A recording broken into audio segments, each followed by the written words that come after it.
She opened the door holding a ledger book instead of a Bible, and the first words out of her mouth weren't hello. They were, "I don't need a cowboy, I need a husband." He almost laughed. He didn't. That single decision, not laughing, was about to save her land, her cattle, and eventually both of their lives. Texas, 1886. A widow with 300 acres and a debt she couldn't outrun. A stranger with nothing but a horse and a lifetime of sleeping in other men's barns. What happened between them over the next 8 months isn't a fairy tale. It's what people actually did to survive, and somewhere in the surviving, they built something neither of them saw coming. Stay till the end. The winter that almost destroyed everything they built is coming, and so is the man who's been waiting years to take it from them. Caleb Reyes had run out of doors to knock on politely. At 28, he'd worked cattle from the panhandle down to the border, hired often enough to keep eating, turned away often enough to stop expecting anything else. Word had reached him in Abilene of an outfit near Cedar Hollow short on hands, so he rode 3 days on directions that amounted to follow the water, look for the barn. The barn was red. Exactly as promised. The house beside it was square-shouldered and cared for in the particular way of a property somebody was refusing to let slip. The woman who answered his knock wasn't holding a broom or a baby. She was holding a ledger, and she didn't set it down. 26 years old, dark hair pulled back, eyes that took the measure of a man before she decided whether he was worth a sentence. Her name, though he didn't know it yet, was Eleanor Voss. "I heard you might need hands," he said, hat already off. "I know cattle. I need a husband more than I need a cowboy." She said it the way a person reads a number off a page, no cruelty in it, just fact. Then, watching his prepared speech collapse in real time, she added, "Come in, I'll explain." She turned and walked back into the house, still carrying the book. He followed because there wasn't a version of that moment where a man like him didn't. At the kitchen table, the arithmetic came out plain. Her husband Thomas had died 8 months prior, fever, fast and merciless, and left her the land, 60 head of cattle, 2 horses, and a note at the Cedar Hollow Bank for $420. He'd borrowed against a rise in beef prices that never arrived. Under the property law still governing Texas widows in 1886, an estate in probate left a woman legally stranded. The banker, a man named Soel, wasn't cruel, he answered to depositors, and the law simply didn't require him to extend grace to a widow alone. He could call the note. He was inclined to. Eleanor had already run every alternative through the ledger and reached the same wall each time. Sell 40 head to cover the debt and starve the herd through winter. Borrow from family she didn't have. Fight it in court and lose, according to the one lawyer in town who'd bother to say so out loud. "The law only asks for a husband's signature," she said, closing the book. "That's the whole obstacle. Marry me, put your name on the refinancing papers, and actually work this land. In exchange, a home, $40 a month once the note's settled, and a share of what we build." "You don't know anything about me," he said. "I know you rode here for honest work. I know you took your hat off at my door, and I know you didn't laugh when I told you the truth." She stood. "That's more than the last 2 men managed. There were others, too." One laughed. "One tried to rewrite my terms in his favor." She picked the ledger back up. "You have until morning. The barn's clean. There's food in the kitchen." He slept in that barn and didn't sleep much. Somewhere past midnight, he noticed the animals were calm, well-fed, healthy. A place falling apart always shows it in the livestock first. This one wasn't falling apart. Somebody was holding it together with her bare hands. He also noticed a rider sitting motionless on the eastern ridge, watching the house long enough to mean something, then turning away before Caleb could get a look at his face. By 6 the next morning, coffee was already on. "Yes," he said. She studied him a moment. Something in her expression didn't quite soften. It was closer to the exhale of someone who'd been carrying a weight alone and had just felt a second pair of hands take part of it. "Sit," she said.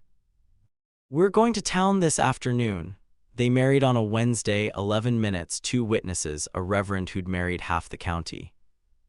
Riding back through town, Eleanor said, "Thank you." Caleb said, "Tonight I want to go through the cattle records. I want to know exactly what we're standing on." She looked at him sideways. And for the first time, something that wasn't quite a smile crossed her face. What Caleb also clocked on that ride home was a man named Garrett Voss, no relation, just an unfortunate echo of a name, standing outside the feed store. Watching their wagon roll past with the stillness of someone recalculating. Garrett owned 500 acres to the east and had made Alina 2 offers on her land before Thomas died. Both refused. When she remarried, he didn't push. He went quiet, the specific quiet of a man switching tactics rather than abandoning a goal. Weeks in, going through Thomas's old ledger, Caleb found a note in the dead man's handwriting. Voss offered again. Land office flagging a boundary discrepancy from the 74 survey. Check with the surveyor in Abilene before winter. Thomas never had. Caleb said nothing yet. Not because he was hiding it, because he didn't understand its shape well enough to hand her a fear without also handing her a plan. Garrett found him at the east fence line not long after. Heard Alina finally landed somebody to sign the papers. She found a husband, Caleb said, not stopping his work. The papers were incidental. That old survey's got irregularities, Garrett said, lighting a cigar, dropping the words carefully like a stone meant to test the depth of water. Bank's aware too. Might not want to sink too much sweat into that east pasture. He rode off without waiting for a response. Caleb drove the next post in 3 clean strikes and that night wrote a letter to a surveyor in Abilene. October brought the truth out. Caleb had spent his whole working life moving from ranch to ranch and calling it freedom. He was starting to understand it had just been the absence of anywhere to stay. Alina started bringing his supper out to the barn while he worked, not part of the original arrangement, just something that had begun happening on its own. He was a good man, she said one evening, watching him repair harness leather, just careless, with money, with filings. A pause. You found the note about the survey. I've been looking into it since I found it. Why didn't you say anything? Because I didn't want to hand you a problem before I understood what it actually was. She sat with that for a long moment. This was not the man she'd expected when she opened her door. Not just a signature and a set of capable hands. A man who'd sat on a threat for 3 weeks so he could bring her a solution alongside it. What is it then? Garrett's known about the survey error for years. He was waiting for the moment you were vulnerable enough to use it. I've written to a surveyor.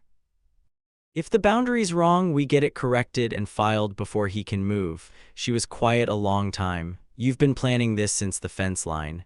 Since the fence line, he confirmed. Something shifted in her face, the particular shift of a woman who'd been carrying everything alone for so long that being helped, just once, landed like something entirely new. She set her plate beside his on the workbench and they ate supper in near silence, and it was the easiest either of them had felt since August. The surveyor arrived in November, spent 2 days confirming it. The 1874 survey had misplaced the eastern boundary by 90 feet. 40 acres Garrett had been circling for years belonged, unambiguously, to Alina. The corrected filing went in on a Thursday. Friday night, someone cut a quarter-mile of fence and pushed 60 head of cattle into the open. Disputed ground between the 2 properties, land vague enough on paper to manufacture a legal mess in the dark. Caleb found it at 5 in the morning. He woke Alina instead of handling it alone. She was dressed, boots on, rifle in hand before he finished the sentence. You don't have to come, they're my cattle, she said, already saddling up. They rode out together into the cold, and Caleb thought, this is what it looks like when someone refuses to let something they love fall apart. He'd never seen it up close before. They found the herd scattered under moonlight, driven deliberately toward Garrett's boundary. Caleb read the tracks, 3 riders working the herd east on purpose, not theft. Confusion, engineered to bog the fresh survey down in counterclaims through the winter.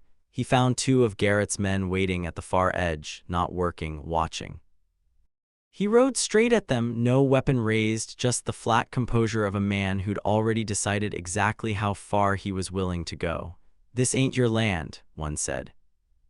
Filed with the land office Thursday, Caleb answered. Check if you like, I'm taking my cattle home now.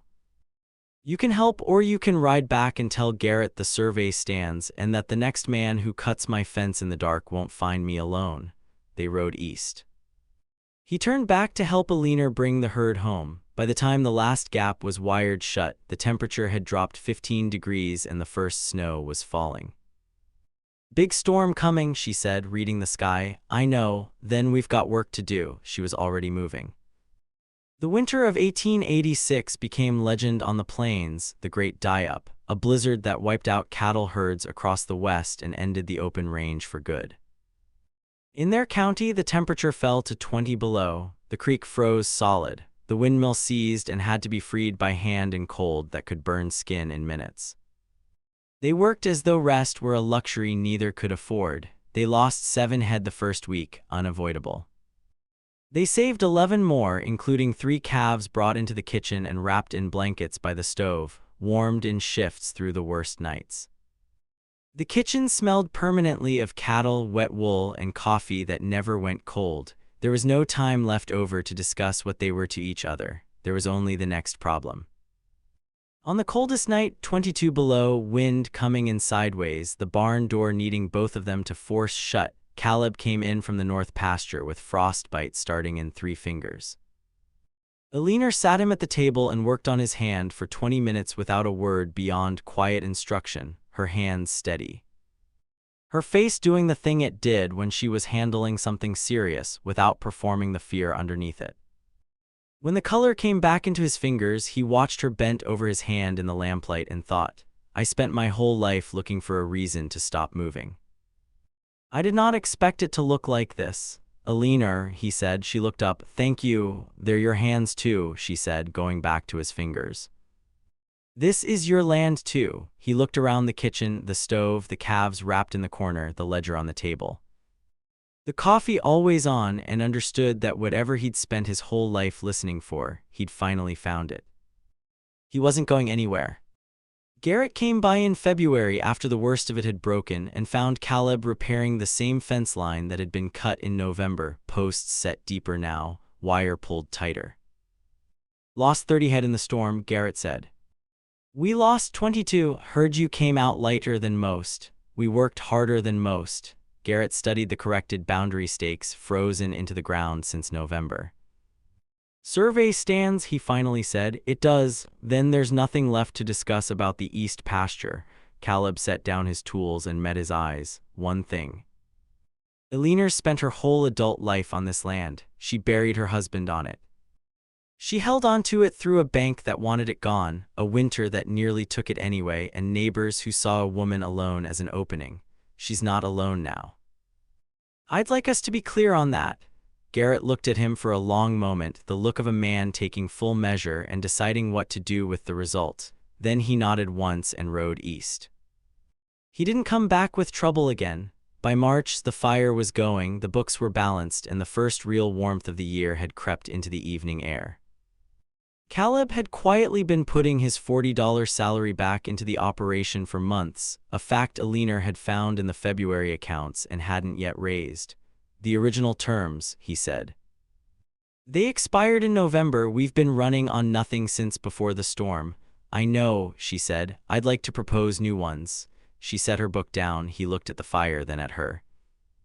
"I want this to be permanent, not for the land, not the bank, not the money I haven't actually been taking, because of you. Because of this." He gestured at the kitchen, the stove, the calves long since returned to pasture, the coffee that never stopped brewing.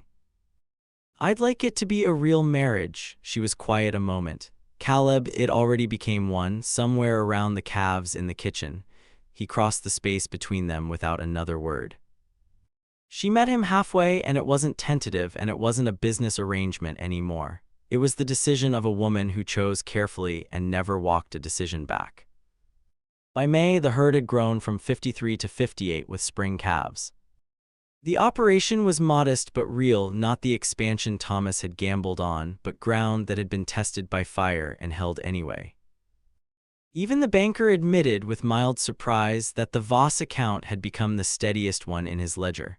One morning, Alina pushed the open account book across the table without a word. Beside every salary entry Caleb thought he'd hidden, she'd written in her own hand, "Return to operation." "You knew," he said. "The operation needed it," she said. So did I. You could have left, she said later. After Garrett, after the storm, you had every reason to. No, he said. I didn't. She opened her door in August holding a ledger and told a stranger she needed a husband more than a cowboy. She'd been refused twice already. She asked anyway.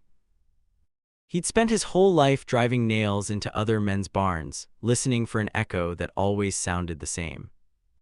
Then he followed a woman he'd known one day into a kitchen in Texas, and the echo changed. That's the whole of it. A woman who asked for what she needed, expecting to be turned down again. A man who'd been looking for a reason to stay before he knew he was looking. Two people who wrote 4 practical terms on a page in August and were still at the same table in March, not because of the terms, but because of everything that grew in between them while a Texas winter did its best to take it all away and failed.